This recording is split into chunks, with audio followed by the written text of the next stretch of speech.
Sveiki, esu Akvilė Banytė ir jūs žiūrite Vilniaus universiteto komunikacijos fakulteto jubiliejinę tinklalaidę. Šiandien svečiuose komunikacijos specialistė kulinarė Liucina Rimgailė. Sveiki. Sveika, Akvilė. Tai baigėte komunikacijos fakultete ir bakalaurą, ir magistrą, tai kodėl būtent pasirinkote studijas šiame fakultete? Čia toks klausimas, kur labai reikia toli prisiminti, ar ne? Visada humanitariniai mokslai tikrai buvo mano, visada žinojau, kad tai nebus tikslieji mokslai, tai jau buvo tam tikra atranka. Ir aš pamenu, kad dar kai buvau mokykloje, aš turėjau tokį draugą, kuris metais buvo vyresnis ir jisai pasirinko savo studijas Olandijoje. Ir mane tas labai sužavėjo ir aš pradėjau irgi žiūrėti tam pačiam universitete kažkokių studijų pakraipų. Ir aš atradau vieną, į kurią taip labai, kaip man įdomu, nes ten buvo susijęs su renginių organizavimu, komunikacija, kažkas tokio. Ir kažkaip paskui vyksta gyvenimas, tu supranti, kad kodėl ta Olandija, visa šeima už tai, kad tik tai aš likčiau Lietuvoje ir ten ir taip toliau. Ir aš pradėjau svarstyti, o gal iš tikrųjų aš dar ne viskom pasidomėjau Lietuvoje. Ir kažkaip gavosi, kad aš atradau komunikacijos fakultetą, pradėjau skaityti visas programas ir jos man pasirodė labai tokios šiuolaikiškos, labai kitokios. Pats fakultetas tuo metu tikrai buvo jauniausias iš visų. Ir atitinkamai vienoje iš programų aš įskaičiau tuos pačius raktinius žodžius, kuriuos mačiau Olandijai. Ir aš tada pagalvojau, tai gerai, mano šeima tiek stengiasi, kad aš likčiau, tiek jie norėtų, kad aš čia būčiau, bet galvoju vis tiek aš tos patirties užsienyje norėčiau. Ir aš tada pati su savim susitariau, kad aš lieku Lietuvoje, aš įstojau į komunikacijos fakultetą į tą programą, kurios aš norėčiau ir pažadu savo, kad aš vis tiek bent jau pusmetį praleisiu užsienyje, tai pasistengsiu patekti arba į Erasmus arba kitą kažkokią programą. Taip ir vyko. Tai džiaugiatės, kaip suprantu, šią patirtimį ir apie Erasmusą gal galėtumėt tada papasakoti, ar išvykot kur, jau į tą minėtą Olandiją ar kažkur kitur? Iš tikrųjų labai džiaugiuosi viskuom, nes aš apskritai žiūriu į studijas iš dabartinės perspektyvos labai paprastai. Mano nuomonė, bakalauras mums visiems leidžia pajusti skonį, ką reiškia būti savarankiška asmenybė. Truputėlį jau pereiti į tą tokį, kad tu esi savarankiškas, už save atsakingas žmogus ir dalykas, kuris paskatina mūsų loginį mąstymą ir apskritai susigaudimą suaugusiųjų pasaulyje. Ir toks jau pastovėjimas už save, gebėjimas save parduoti, gebėjimas kažką padaryti, ko tu nori ir pasiekti, kurį jau mamytė ir tėtis už rankos visą laiką nevedžios. Tai vien dėl to ir aš manau, kad tiesiog tos studijos jos tau suteikia, ką tu nori ir tik nuo tavęs priklauso, ką tu iš to pasiimsi. Tai aš su tokiu požiūriu iš tikrųjų jau. Ir aš jau labai anksti pajutau, kad komunikacija, galbūt reklama, tokie dalykai, čia yra tas, kas mane labiausiai traukia. Ir aš ganėtinai stipriai aš visur dalyvavau, bet tikrai nemažai jėgų ir kažkaip dėmesio skirdavau tai sričiai. Ir kai jau atėjo laikas aplikuoti į Erasmusą, aš pasirinkau Portugaliją, Lisabonos vieną tokį universitetą, kuriame irgi buvo reklamos pakraipa. Reklama, komunikacija. Ir mane ten priėmė. Ir aš nuvažiavau ir iš tikrųjų aš pamenu, kiek daug metų dar naudojausi tomis žiniomis, kurių gavau būtent Lisabonoje. Nors buvo labai smagu gyventi, nuostabių žmonių sutikau. Vienintelį dalyką, kurio visiškai nepraktikavau, tai buvo portugalų. Anglų irgi nelabai, kažkaip ten buvo labai daug lenkų bendrakursų. Aš kadangi lenkiškai kalbu, tai visi labai džiaugiasi, kad gali su manim lenkiškai kalbėti. Žodžiu, tokie visokie kuriozų buvo. Mes labai smagiai gyvenom, bet tuo pačiu nepraleidau paskaitų. Aš ir keliavau, ir į vakarėlius ėjau, bet ir studijos buvo be proto vertingos ir įdomios. Netgi kai reikėdavo ten 2 valandas pamiegoti ir keltis, aš vis tiek atsikeldavau. Ir iš tikrųjų tie pagrindai, Dieve, aš paskui turbūt iš ten išvykus dar kokius 8 metus naudojau tas pačias žinias su kokiu InDesignu, ten nežinau, su dar kažkokiam programėlėm, kuriomis naudotis išmokau būtent ten. Ir iki šiol prisimenu, kad mes darėm reklaminę kampaniją Ledam Hagendas. Tai sakau, nors atrodo daug dalykų neprisimenu, bet tokie tikrai highlightai ir tai buvo vienas nuostabiausių dalykų, kuris apskritai iki šiol per mano 36 metus man įvyko. Tai vienareikšmiškai. Šiaip dažniausiai tai būna toks stereotipas, kad studentai, kurie išvyksta į Erasmusą, tai ne dėl studijų išvyksta, tai jūs kažkaip visiškai kitaip šitą dalyką pasakojate. Oi, čia vėlgi, sakau, nuo tavęs priklauso, ko tu nori ir ką tu pasiemi iš to. Tai aš tokia, aš visada pareiginga buvau ir, nežinau, aš tuo metu sugebėjau keliauti, eiti į vakarėlius, turėti draugų, daryti vakarienės, studijuoti, gerus pažymius gauti ir dar keliauti. Nors mes ten dar pavažinėjom ir po pačią Portugaliją ir ten ir kitur, ir į Ispaniją skridau, pamenu. Tai viskas yra įmanoma, jeigu tik tu nori, jeigu turi tokį tikslą. Aš turėjau intenciją, ne tik kažkaip ten prabūti, prasilinksminti, man labai norėjosi kažkaip, nes vis tiek tai yra dar papildomi žmonės, dar daugiau lektorių, dar daugiau žinių, dar daugiau to kultūrinio tokio aspekto, ar ne, kuri, kur tu gausi, jeigu, viskas, gavai tą galimybę, tai reikia tiesiog imti ir neprarasti. Tai pasakot, kad iš studijų labai prisimena tą Erasmuso laikotarpį, bet truputėlį į Lietuvą grįžkim. Iš to studijų laikotarpio Vilniuje, Vilniaus universitete, kas labiausiai įsiminė? Ar tai irgi būtų žmonės, studijos, draugai? Ir mūsų dėstytoja, ir mano abiejų darbų vadovė Renata Matkevičienė. Tiesiog iki šiol prisimenu kaip turbūt vienas didžiausių įtakų mano visai tai kelioniai padariusių žmonių. Nors atrodo nebuvo nieko tokio, kad kažkaip ten, nežinau, bet tiesiog, tikrai aš manau, kad daugybė studentų tą patį ir matau ir jūsų šypseną apie ją pasakius, tikrai tai yra tiesiog nuostabus žmogus. Praeitais metais mes irgi susitikom tarp universiteto sienų. Ir tas pats jausmas, tas pats žmogaus nuoširdumas, tik tai supranti, kad per tuos visus metus jis sugebėjo paliesti dar daugiau studentų, dar daugiau žmonių ir įkvėpti ir palydėti tame kelyje. Tai vienareikšmiškai. Nors tikrai buvo ir žymiai daugiau ir dėstytojų, ir draugų, kurių aš radau, ir tų, su kuriais iki šiol mes palaikome ryšį ir žinom, kas vyksta gyvenimuose ten ir panašiai. Tai aš be galo vertinu. Iš tikrųjų, man tai buvo kažkas nerealaus ir nežinau, kai sako, kad Lietuvoje galbūt ten galima rasti, prie ko prikibti, ar ne, ar ten programos, ar kokybė, ar dar kažkas. Aš manau, kad niekur nėra tobulų dalykų ir viskas tiesiog, jeigu tu nori, tu pasiimsi iš bet ko tai, ko tau reikia. Tai jeigu tau yra įdomu, jeigu tu nori kažko pasiekti, tu vis tiek, pažiūrėkime žmonės, kurie yra kažko pasiekę, jie visi padarė extra mile. Jie gavo tą pačią bazę, ką visi, bet sugebėjo iš to kažką daugiau padaryti, ar ne? Tai viskas tiesiog nuo žmogaus priklauso, tai aš prisimenu savo studijas kaip absoliučiai nuostabų dalyką. Magistras man buvo apie ypatingai įdomių žmonių sutikimą, nes ten jau mūsų buvo iš skirtingų fakultetų. Buvo ir istorijos fakultetas, ir žurnalistikos, ir mūsų komunikacijos, aišku, didžiausia tokia dalis. Ir ten man irgi buvo, ir iki šiol aš tuos žmonės pažįstu, ir kokius skirtingus dalykus veikia. Ir jau tada man buvo tas jausmas, Dieve, kiek įdomių žmonių mane supa. Va tas, ant kiek skirtingi. Tai tiesiog, sakau, magistrą labiausiai prisimenu jau nebe per dėstytojus, o per tuos žmonės, kuriuos sutikau.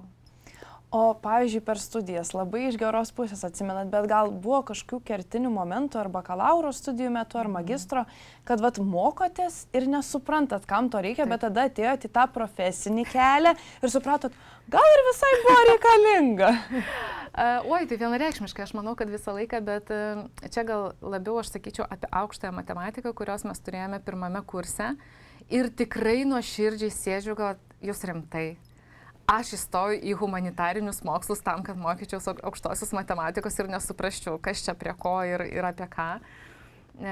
Bet šis pavyzdys visą laiką gal atspindi tą mano požiūrį apskritai į studijas ir ypatingai bakalauro, tą, ką sakau, kad bakalauras formuoja mūsų loginį mąstymą. Ir tą tokį truputėlį brandesnį mąstymą negu mokykloje, ar ne? Tai aš suprantu, kad šią akimirką ir jau kurį laiką aš suvokiu tą dalyką, kad viso to reikėjo tam, kad mūsų tos smegenys jau pereitų iš to tokio vaikiškumo į tą tokį labiau suaugusių pasaulį. Tai man nepatiko. Ir man, ta prasme, ir aš sėdėjau ir tikrai mane buvo apėmęs absoliutus beprasmybės jausmas, vienareikšmiškai. Lygiai taip pat, kaip ten nežinau, pavyzdžiui, tuo metu, kai aš studijavau pirmam kurse, kadangi tai buvo informacijos valdymas,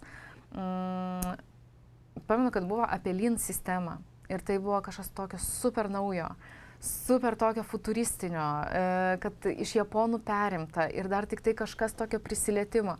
Dabar aš suprantu, kad tai yra įdiegta ir tai jau netgi yra toks, taip, čia tokia bazė, bet mes jau nuo Lean, jau ten esam nuėję, ten kiek ten visokių dalykų. tuo metu irgi atrodė, kad ar tikrai aš tai panaudosiu, ar tikrai tai yra reikalinga, bet pats suvokimas, pavyzdžiui, kad tu turi, aš netgi kai esu buvusi verslo klube, ar ne, kai iš vis atrodo nesusiję dalykai, verslo klubas, nariai, kurie sumoka pinigus tam, kad savo verslą ten vystytų ir panašiai, bet ten man iš tikrųjų pravertė pats konceptas ieškoti silpniausios grandies, ar ne, kur yra problema, kurią eliminuoja tam, kad kiti procesai pajudėtų. Tai viskas būna reikalinga. O sakytumėt, kad prie profesinio jūsų kelio sėkmės prisidėjo studijos komunikacijos fakultete? Kaip galiu kitaip sakyti? Vienareikšmiškai. Aš apskritai galvoju, tie, kas studijuoja komunikacijos fakultete arba tie žmonės, kurie valdo žodį, iš vis neturėtų svarstyti dėl savo ateities ir dėl jos bijoti arba kažkaip abejoti, nes šiais laikais visiems reikalingi žmonės, kurie geba valdyti žodį, ar raštu, ar žodžiu, visiems reikia komunikacijos, bet kokios. Rašytinės, žodinės, vaizdinės, ta prasme, be jos jokie nei pardavimai vyksta, nei įvaizdžio reputacijos formavimas, niekas. Tai tu gali būti visiškai ne komunikacijos žmogus, bet tada būtinai apsistatysi tai žmonėm, kurie tai geba. Galų gale visuomenės interesas per žurnalistus, ar ne? Nu, ta prasme, viskas tikrai yra apie komunikaciją ir mano kelyje vienareikšmiškai. Ta prasme, tai kokį produktą aš besukurčiau, kad ir ką aš savo gyvenime daryčiau, visada patys tie principai, komunikacija, savęs gal reprezentavimas, savo prekės ženklo, savo kuriamų produktų. Viskas. Ir iš tikrųjų tai iki šiol, nors aš niekada nedirbau komunikacijos agentūroje, niekada nedirbau to tokio tiesioginio, galbūt ryšių su visuomenė darbo, ar ne, bet iki šiol mane persekė. Ir netgi šį rudenį aš turėjau tokį projektą, kur mano uždarbis atėjo iš mano žinių apie komunikaciją. Tiesiogiai. Ir aš žmonėm galėjau perteikti pačius principus ryšių su visuomenė, įvaizdžio, reputacijos formavimo, nors, ta prasme, kiek metų praėjo, bet tik dėka to, kad aš visas tas žinias, visus tos 13 metų, nuo tada, kai baigiau mokslus, aš kiekvieną absoliučiai dieną taikiau ir tai man buvo reikalinga kiekvienoje mano, tiesiog kasdienybėje. Ir aš galiu dabar pasakoti iš praktikos. Tai tiesiog taip ir dar kartą taip. Bet jūs, pavyzdžiui, baigėt komunikacijos bakalaurą ir magistrą, bet dabar esat įkūrus desertinę, kepyklėlę. Tai kada įvyko toks pokytis, kad perėjot į tą kulinarijos pusę? Labai viskas organiškai vyko. Tai aš pasakysiu, kad tai nebuvo perėjimas, bet aš jau studijuodama magistrę. Taip, magistro studijos buvo, kai aš atidariau pirmą kepyklėlę. Ir aš labai gerai pamenu, kad mes turėjome dėstytoją, kuris sako, o kodėl mikrorajone? Aš sakau, o kodėl ne? Ir jis toks, Ir aš pradėjau argumentuoti, sakau, visur visko pilna, senamiestis yra perpildytas, sakau, o mikrorajonuose mamos su mažais vaikais ir su vežimėliais neturi kur skanios kavos išgerti ir kažko skanaus suvalgyti. Ir aš pamenu, kad mano tas atidarimas buvo vienas iš tokių, kaip keisų, analizuoti, kaip ten ką aš darysiu ir taip toliau. Tai šiaip labai organiškai, nes aš tik baigusi bakalauro studijas atidariau su savo tuo metu dar sužadėtiniu pirmą įmonę, mes dirbam su renginiais.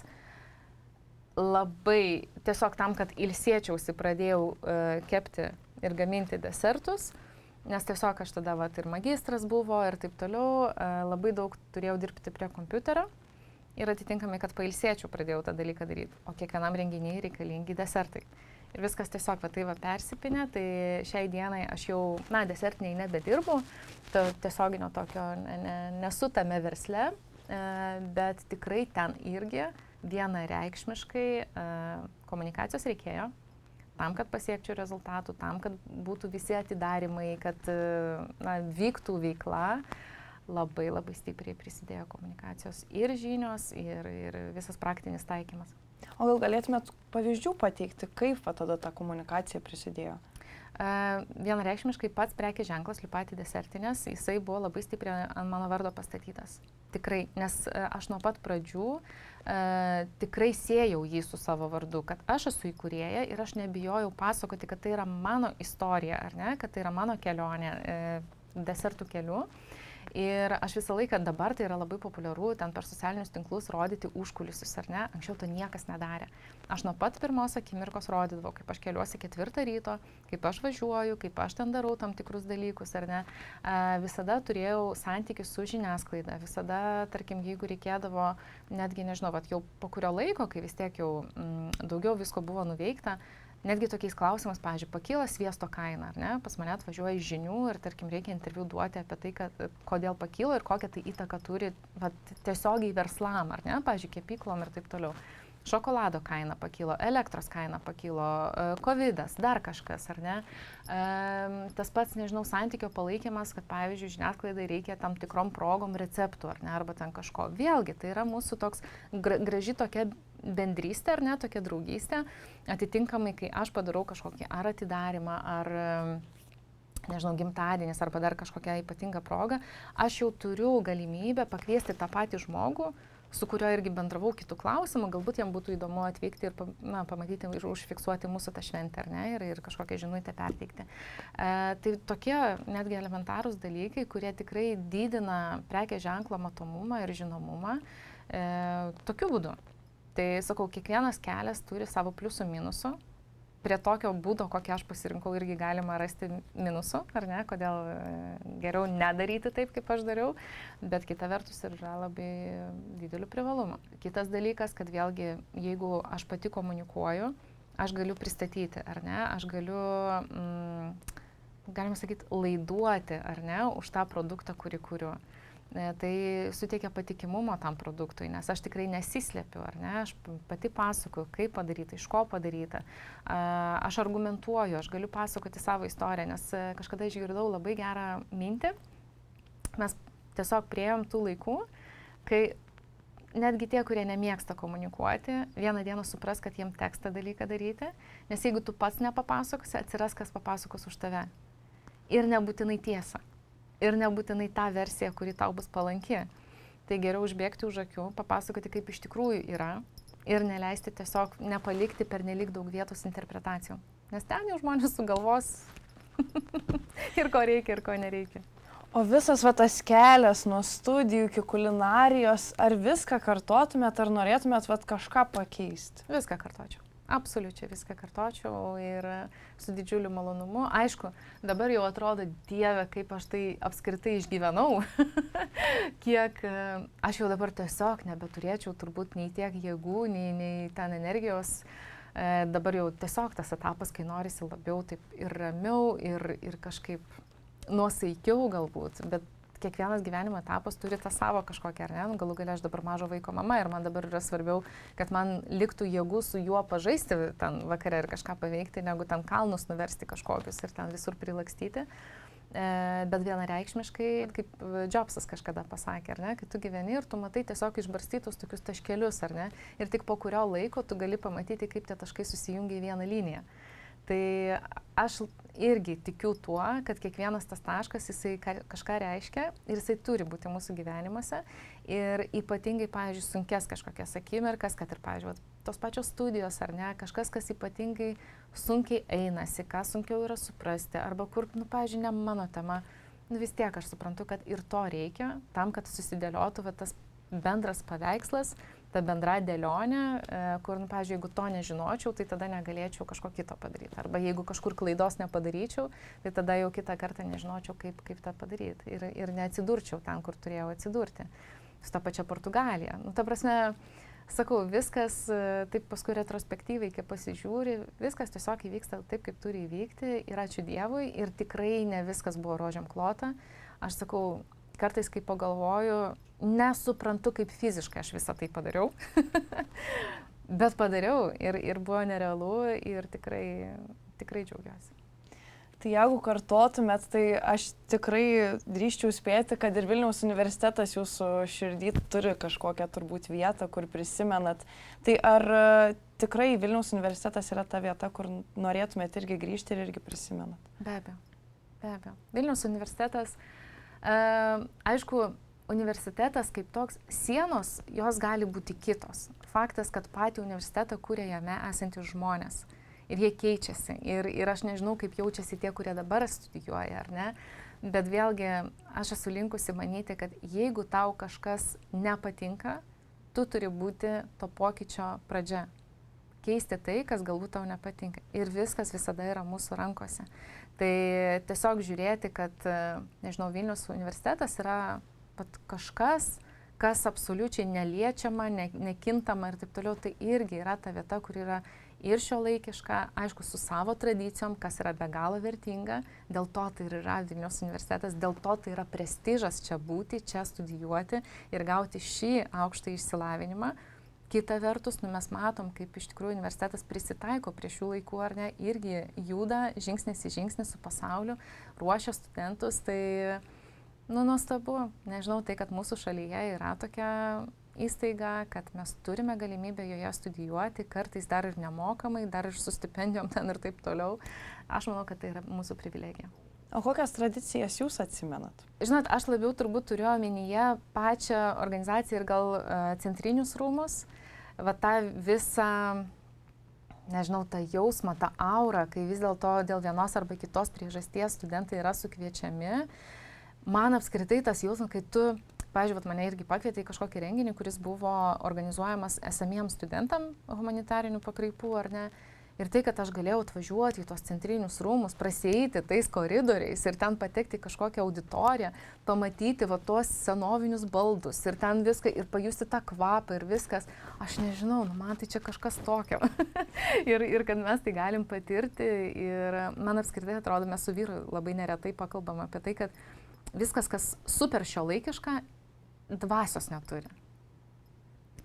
Tai Vilniaus universitetas, jis turi dvasią. Jis turi tą istorijos, kultūros dvasią, to tokio ilgaamžiškumo, ar ne, ir vis tiek tos šviesos, kurią su savim neša, ar ne, pati žinia paties universiteto, vis tiek tai yra apie šviesą, apie švietimą, apie ateitį mūsų, ar ne, prisidėjimą prie to.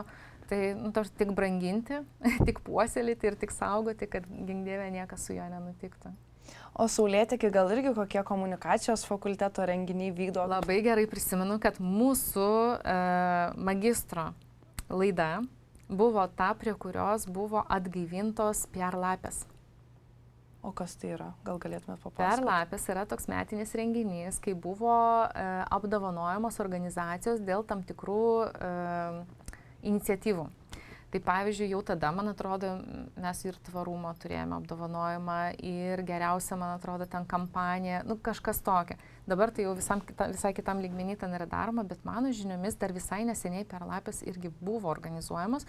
Tai žodžiu, iki mūsų kažkiek ten metų buvo, tada buvo laikas, kai neorganizavo ir mūsų laida vėl atgaivino tą. Tai sakau, dar, kai aš baigiau studijas, po gerų kokių 5-6 metų tikrai girdėjau, kad vėl yra organizuojama ir vėl ten dalinami tie apdovanojimai. Tai šitą labai gerai pamenu. Bet aišku, kad prisimenu savo laiką su bendrakursiais. Ir aišku, stovykla. Irgi aš dalyvavau toje fuksų stovykloje, taip vadinamoje. Oi, labai gerai prisimenu ir kaip buvo smagu ir kaip jau tada, grinai nuo tos stovyklos, kokios pirmos pažintys atsirado, taip jos ir lydėjo. O kaip tada vykdavo fuksų stovyklos? Labai būtų įdomu palyginti, nes dabar jos irgi vis dar vyksta Kiškiuose 3 dienas. Tai kaip jūsų laikais? Aš nepamenu kur, kaip ten vadinasi ta vieta ir aš iš vis neprisimenu, kur mes važiavom, bet prisimenu, kad važiavom, kad buvo kažkokia stovyklavietė. Irgi man atrodo, kad mes 3 dienas buvom. Ką mes ten veikėm? Bendravom, kažkokių bendrų veiklų ten buvo. Tikrai pamenu, man kažkodėl yra įsiminę, čia tokį juokingą gal dalyką pasakysiu ir ne į temą, nes nesu mokslai susiję. Mano aplinkoje visą laiką daug buvo rūkančių. Ir aš pamenu, o aš nerūkiau. Ir aš galvoju, tai gerai, aš dabar važiuoju į tą fuksų stovyklą. Ir galvoju, jeigu aš ten nepradėsiu rūkyti, tai jau niekada nepradėsiu. Ir kai jūs sakot, ką aš prisimenu iš tenai, tai aš pamenu, kad mes stovėm ratuke, mūsų gal kokie 8, gal 10 žmonių. Ir, kokie 90% rūkančių. Ir aš stoviu tame ratuke, aišku, kad ten bendravimas, aš netgi prisimenu, kurie žmonės ten stovėjo. Ir aš galvoju, tai dabar man toks egzaminas. Ir aš ir žiūriu, kad bendraujasi, kad man kažkaip nėra to tokio, tam, kad pritaptum, turi rūkyti arba ten dar kažką. Ir viskas, ir aš susiradau ten savo draugų, bendraminčių. Ir vat man taip įsiminė iš tikrųjų ta fuksų stovykla. Taip aš ir nepradėjau rūkyti, taip aš iki šiol nerūkau, bet draugų turiu, va. Tai pasirodo nereikia. Žodžiu, tą stereotipą sulaužė. Jau komunikacijos specialistai tikrai geba ir kitais būdais užmegzti ryšių. O universitete užsiėmėt kokią nors veiklą be studijų, ar tik tai studijavot, ar galima sakyti, kad ir... O kur dirbot? Mano pirmas darbas buvo padavėjos. Tai aš labai greitai, turbūt mėnesį pastudijavau ir aš supratau, kad tikrai leidžia studijų formatas dar padirbti arba ryte, arba vakare. Tai aš pusę etato dirbu padavėją Akropolyje metus laiko, o paskui, kai išvažiavau į Lisaboną, tai aš nuotoliu. Jau tada, dar administracinį darbą dirbau, administratorė dirbau vienoje tokiai įmonėje. Ir ten jau tiesiog vadovai tikrai manim buvo patenkinti. Ir jie mane paėmė į kitą savo verslą ir dar rekomendavo savo draugam. Ir vieniem ir kitiem reikėjo, dabar tai vadinasi virtuali asistentė. Aš taip pavadinčiau. Tuo metu tikrai tokios savokos nebuvo. Tai pavyzdžiui, vieniem aš sukūriau tinklalapį. Kitiem padėjau su komunikacija jų organizuojamų renginių. Su pardavimais, tiek bilietų, tiek ten tokių programų pramoginių. Ir aš tuos dalykus, tai įsivaizduokit, aš gavau tą stipendiją Erasmuso, ar ne? Tai maža to, kad aš neišleidau savo santaupų ten visai. Aš ir keliavau, bet aš dar ir netgi parsivežiau pinigų, nes visą tą laiką, kol aš ten buvau, tai va, ne tik vakarėliai, mokymasis ir kelionės, tai aš dar ir spėdavau padirbėti ir uždirbti. Tai va taip, iš tikrųjų produktyviai. Tikrai labai fainai, nes kitas dalykas, tai man leido tas žinias praktikoje pabandyti. Žinot, kaip geriausiai nusėda žinios, ar ne? Kai tu pabandai įgyvendinti, pabandyti praktikoje, ar tikrai veikia. Ir va tokiu būdu, tai ir tekstus rašyti reikėdavo, ir juos skelbti, ir tinklalapius kelti, ir plakatus kurti, ir skelbimus dėti, ir žmonės kviesti, ir organizuoti, ir taip toliau. Tai visus tos dalykus aš, on the spot. Tiesiog čia gaunu, čia išbandau, čia jau prašom, mes turim rezultatą. Tai va taip ir dalyvavau. Tai kažkaip gal dėl to aš labai kažkokių papildomų tokių grinai akademinių tų veiklų neprisimenu. Aišku, būdavo tie bendri darbai, tai kur tu užsibūni ilgiau, nes paskui padarai, ką reikia padaryti, paskui dar papliurpti reikia. Taip. Tai čia viskas labai natūralu. Tai to tikrai buvo ir nemažai. Būdavo viskas, kad aš, pavyzdžiui, atsikeliu, aš jau savo pamainą atidirbu ir, pavyzdžiui, studijos yra ten pirma paskaita, ten 1 ar 2 valandą, ar ne? Ir aš jau būnu pusę etato padirbusi, nes nuo ryto. Ir aš ateinu ir mano grupiokė, bendrakursė, ateina tokia užsimiegos, oi, sako, ką tik, dar sako, nespėjau kavos išgerti, tik surelį suvalgiau. Aš tokia, dieve, galvoju, aš jau pusę etato atidirbus, jau padirbau, uždirbau, jau tam pavalgiau pietus, ten irgi jau suvalgyti, dabar jau į studijas atėjau. Tai sakau, čia vėlgi mes grįžtam prie to, kaip tu nori, taip tu tą laiką išnaudoji. Ir tiesiog ir tas galimybės, kurios visiems vienodai yra paduotos, bet kiekvienas savarankiškai nusprendžia, kaip jisai nori tuom pasinaudoti. Ir iš visos savo ir studijų patirties, ir mokslinės tos patirties, ir bendravimo patirties, ką norėtumėt palinkėti dabartiniam komunikacijos fakulteto studentam ir būsimiems studentam, kurie planuoja čia stoti? Tiesiog neplaukti pasroviui.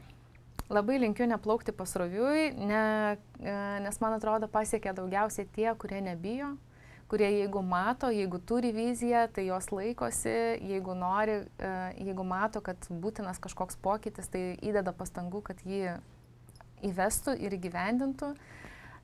Ir man atrodo apskritai komunikacijos specialistai, žurnalistai turi ypatingą dovaną komunikuoti ir jau yra tame kelyje, kad skleistų žinią.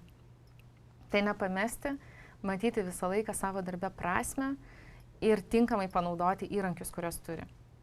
Į tai įeina rašytinis, tariamasis žodis, vizualinis ar ne, vizualinė ta komunikacija.